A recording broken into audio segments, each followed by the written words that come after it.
क्या आपको भी लगता है कि ईश्वर ने आपको जीवन में कम दिया है और दूसरों को आपसे अधिक दिया है? यदि आप अपनी तुलना दूसरों से करके दुखी होते हैं तो यह कहानी आपके लिए ही है। दोस्तों, एक समय की बात है।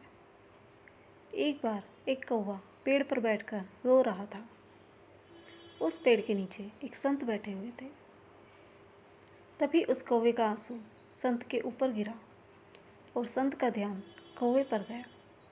संत ने कौवे से पूछा, क्या बात है मित्र, आप रो क्यों रहे हैं? कौवे ने जवाब दिया, हे महात्मा, मैं अपने जीवन से बहुत दुखी हूँ, क्योंकि मेरा रंग काला है। रंग के कारण सब लोग मुझे अशुभ समझते हैं और मुझसे घृणा करते हैं। कोई मुझे प्यार नहीं करता, सब मुझसे नफरत करते हैं। इस तरह के जीवन से तो मर जाना ज़्यादा बेहतर है।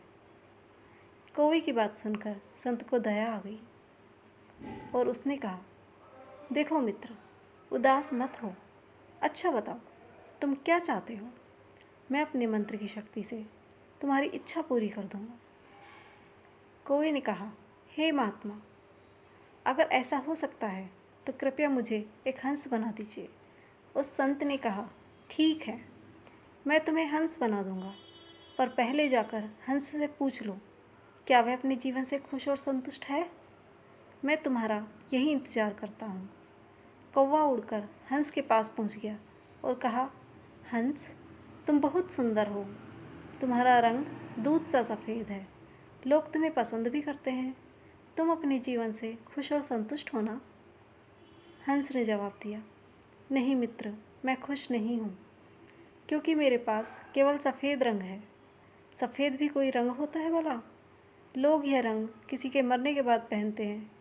मेरे ख्याल से तोता इस दुनिया की सबसे खुश और संतुष्ट चिड़िया है, क्योंकि उसके पास प्रकृति के सारे रंग हैं। काश मैं तोता होती। यह सुनकर कौवा उड़ा और तोते के पास पहुंच गया और कहा, ओ तोता, तुम बहुत सुंदर और रंग बिरंगे हो। लोग तुम्हें पसंद भी करते हैं। तुम अपने जीवन से खुश और संतुष्ट हो ना? तोते ने जवाब दिया, नहीं मित्र, मैं खुश नहीं हूँ, क्योंकि मुझसे भी ज़्यादा रंग मोर के पास है।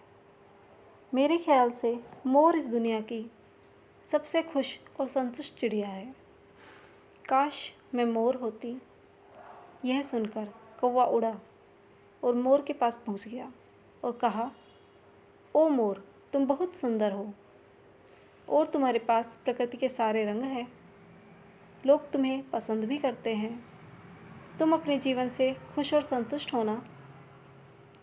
मोर ने जवाब दिया, नहीं मित्र, मैं खुश नहीं हूँ, क्योंकि मेरी इस सुंदर पंखों के कारण ही लोग मेरा शिकार करते हैं।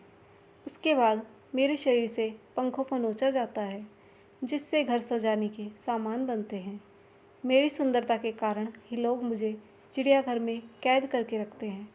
इसलिए मैं अपने जीवन से बिल्कुल भी खुश नहीं हूँ।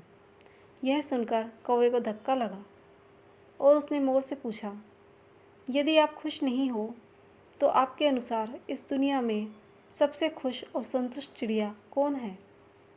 मोर ने जवाब दिया, मेरे ख्याल से तुम कौवा इस दुनिया की सबसे खुश और संतुष्ट चिड़िया हो, क्योंकि लोग तुम्हारा शिकार नहीं करते हैं। कोई तुम्हें पिंजरे में कैद नहीं करता है। तुम बिना किसी डर के कहीं भी उड़ सकते हो, कहीं भी जा सकते हो। तुम्हें किसी बात का खतरा नहीं है। काश मैं भी कौवा होती। यह सुनकर कौवा उड़ गया और संत के पास आकर कहा, हे महात्मा, मुझे मेरी गलती समझ आ गई। अब मुझे कुछ और नहीं बनना है। मैं जो हूँ उसमें ही खुश हूँ। दोस्तों, उस कौवे की तरह हम भी खुद की तुलना दूसरों से करते हैं और दुखी होते हैं, क्योंकि हम केवल वही देखते हैं जो हमारे पास नहीं है पर दूसरों के पास है। लेकिन हम यह नहीं देखते कि जो हमारे पास है वह दूसरों के पास भी तो नहीं है। दोस्तों, याद रखना, जीवन में आपको लाखों लोग मिलेंगे जिनके पास कुछ ना कुछ आपसे बेहतर और अधिक ज़रूर होगा। यदि आप हर किसी से तुलना करते रहोगे तो हमेशा दुखी रहोगे। इसलिए खुद की तुलना दूसरों से मत करो। यदि करो तो खुद को दूसरों से बेहतर बनाने के लिए करो। Thank you.